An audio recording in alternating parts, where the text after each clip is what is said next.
After wanting to take YouTube seriously for many years, I'm finally doing it and I'm filming 25 videos in 2025. And I thought I'd share a little update on how that's going and what I'm learning. I'm a creative business owner and have been for the last 8 years. And I've really relied on Instagram as my primary social media platform and way of marketing my business. And it's been really interesting to compare and see what the difference is in the experience of being on Instagram versus being on YouTube. Not to say that they're one or the other. I think they can complement each other really well. But I have noticed that I'm feeling more drawn to YouTube and it's less appealing to me to open my phone and go onto Instagram. I don't know if you relate. My only measure of success for this challenge is whether or not I post the videos. I'm not looking at how many views I get or how many subscribers I get. I mean, I'm looking at them, but I'm not using that as a measure of success. I will count it as a success if I manage to upload the 25 videos this year. I've got a physical tracking chart for that. So I literally just tick off when I filmed a video and uploaded it. And that's how I know that I'm on track with the challenge. Even though that's how I'm measuring success for the challenge, I am obviously looking at other stats to see how the channel is doing. Ultimately, what I would like this channel to do is to drive traffic to my website so that I can generate inquiries for my coaching work. So I have a freebie for new email subscribers, which I'm linking to in every video description. I have noticed that unintentionally, I have not mentioned my one-to-one work at all in these videos. And so that's one of my learnings video is actually I need to actively make an effort to say during a video, by the way, you can work with me one-to-one. So I guess this is that opportunity. I've got a very simple 2 offers. One of them is called 1 month lightning intensive. So that's 30 days to overcome procrastination and do something that you've been putting off. And it's got lots of accountability and follow-up support. And the other one is a 6-month coaching series, which is called the Bold Introvert's Way. That's for much more in-depth, ongoing self-belief support to help you achieve your goal, whatever it is you want to work on over a period of 6 months. And I offer a free 20-minute discovery call. So you can book into my calendar directly on my website and we can have a chat and talk about where you are right now, where you'd like to be and how I might be able to support you. And of course, there's no pressure and no strings attached. If you decide to not work with me, that's absolutely fine. You'll go away with more clarity no matter what happens. So as I said, subscribers are not the goal, but of course it's helpful if people do subscribe because then it means that those people will automatically be shown my videos and I'm going to get hopefully more views and then they'll be recommended to other people and so on. I have been really fascinated to see that I've managed to get up to 111 subscribers already without really doing much promotion of this channel. I've mentioned and linked to it only a handful of times on my Instagram. And I've also linked to a couple of my videos from my email marketing software. What I've been trying to do based on the advice I've seen on YouTube, I'm not directly sending the video out as soon as it's published because that doesn't give YouTube a chance to do its work in the background and serve it in the algorithm. So I'm trying to leave the videos there just to be found organically essentially, and then sending it to my email list so that people can click and watch it from there. So that seems to have been working because one of my videos, how to figure out what's really holding you back, has had 242 views. And the one about stopping feeling self-conscious on social media has got 145. So both of those have got more views than subscriber counts, which is really promising. And I've got lots of views on my shorts as well. I tend to get over 200, 300, 400 views on a lot of my shorts as well. The last one had 505. I wonder though with shorts, I don't know who these people are that are watching it. I'd actually love to know if you're watching this one, the long form video.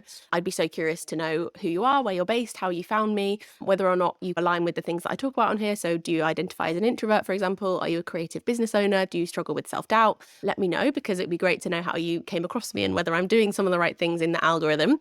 But yeah, I think in terms of shorts, people are much more passively scrolling. They're not necessarily looking for something that I offer.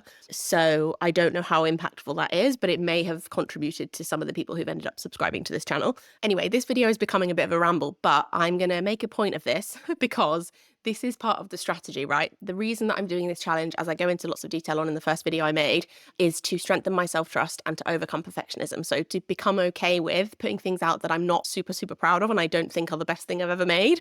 Because if I set the bar that high, I'm just never going to do anything, never going to publish anything, never going to progress and learn and grow and get better. So that's why I'm doing this. And one of the things that I've discovered is that I'm not yet publishing videos where I feel like they're really value-packed and actionable and full of tips that you can take away and apply straight away. That's where I'm aiming to get to. I would love to be able to post videos that are more like tutorials, even though that doesn't really apply in the self-belief coaching space. It's not like I can teach you how to use a piece of software or take you through a step-by-step process. It's a little bit different to that. But I found that one of the ways that I can get over the hurdle of just starting is just talking about myself from my own perspective. And I know that's probably advised against. We shouldn't just talk about ourselves. We should make sure that everything is centered around the person that we're sharing the video for. And I absolutely want to do that. And I hope that this is still useful and valuable to you. But the reason that I'm doing it and that I'm commentating on it now is that it's helping me to overcome that hurdle and to just take the step of filming. So even though this is a bit self-centered and a bit self-indulgent, even the fact that I'm talking about what I've learned as I'm doing this journey, it's helping me to just do something and to get into momentum and to get into flow, to practice, to refine my skills, and to ultimately become a better speaker, which is another of the reasons that I'm doing this. I want to be able to articulate and share ideas really well. And so that's part of the process. Something else that I've learned is how creative I am inherently, which I can't believe I didn't realize that before, because I used to be a photographer.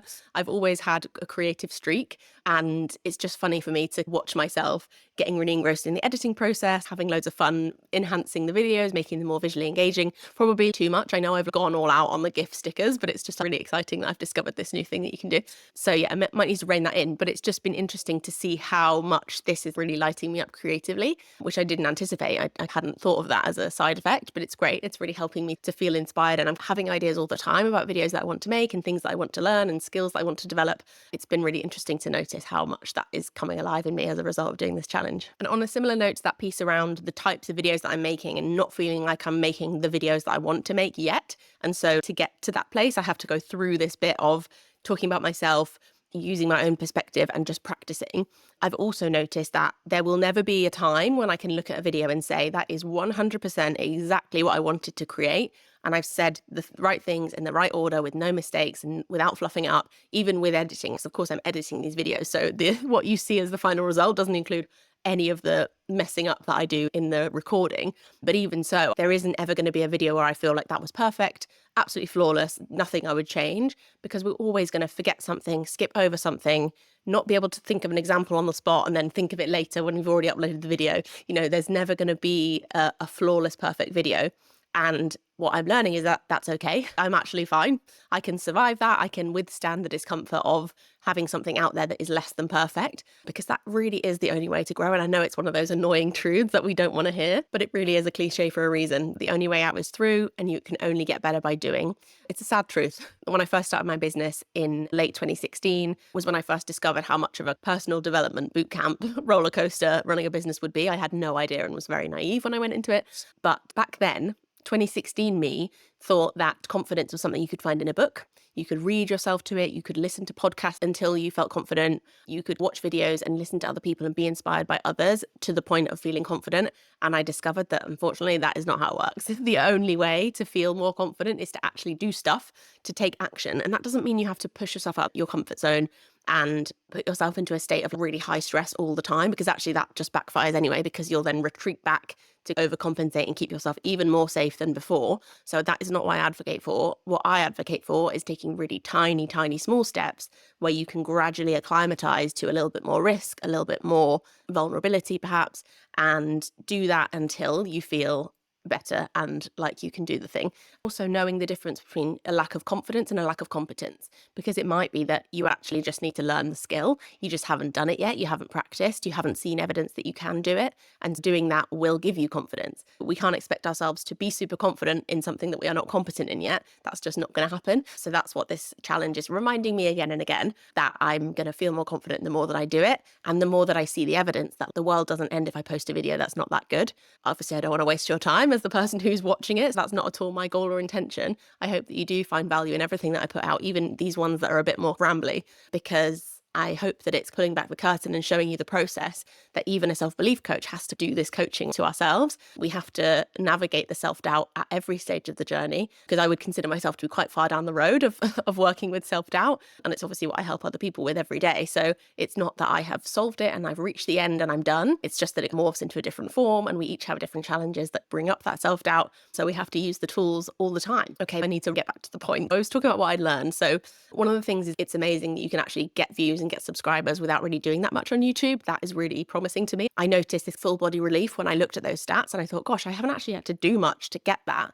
Whereas on Instagram, when I reach the same kind of numbers, I have worked so hard to get that kind of feedback and that kind of engagement. Essentially, I'm learning a lot. And the main thing is that self-trust piece of I'm okay, I will be okay if I put things out that are not the best I've ever made, but they are getting me closer to being really competent and really confident in what I'm doing. So that feels like it's super worth it to me. And it's only about to be the 3rd month of the year. This is only my 5th video. I've got 20 more to get good. That's really comforting to me.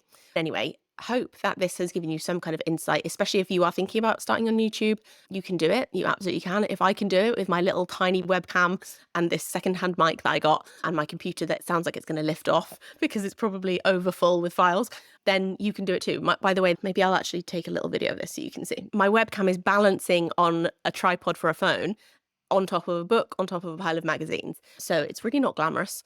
And I still haven't nailed the perfect setup, but it does not matter. What matters is that I'm doing it, that I'm in the process, that I am actively taking steps forward towards the thing that I want, which is to feel really confident and articulate, and able to share ideas really well in a way that can be shared and that can impact others. So I'm doing that. And I'm really enjoying it. That's the main thing to take away from this as well, is it's really fun. You might surprise yourself, especially if you're an introvert and if you've written yourself off from doing video content because you think that it's not for you or that you're not for it. I used to fall into that camp too, of thinking I'm not the kind of person who can film videos or go on podcasts or be visible on the internet. And actually, I can. I am the kind of person that can do that. I just had to give myself permission to do that and to try and to do it on my own terms. So I hope that you can do the same and give yourself that permission slip to just do whatever feels fun and creative to you and allow yourself to be imperfect, because that is part of the process. So I'm rooting for you, whatever you're working on, and I hope I'll see you back here for the next video. Thank you so much for watching. Have a good day.